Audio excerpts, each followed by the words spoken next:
Now you wrote this book 7 years ago, and who knew that shortly after it was published, the world changed. We were introduced to the world of COVID and Yeah. all of the challenges and the environment that created. How timely in the sense from a resilience standpoint, but what that also did is changed how the workforce goes to market, and that moved people to their homes and remote and all that. Are you finding it's equally relevant, or are you finding, oh man, I wish I could have included it, if I were to write it again, this is the chapter I'd include now because it's even more relevant, or I would do something different? Mm-hmm. I don't think I would change a lot. I would change by updating stories and examples that people have shared with me.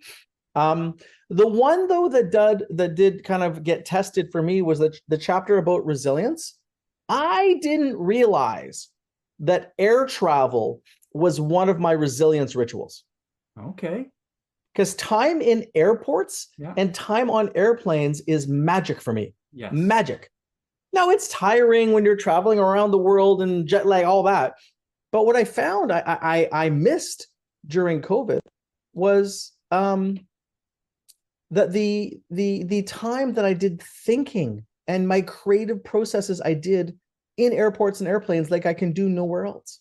Right. So, the resilience rituals in my mind or my experience there were some things I noticed that were different that I didn't even know were there. They were kind of in the background and happening automatically.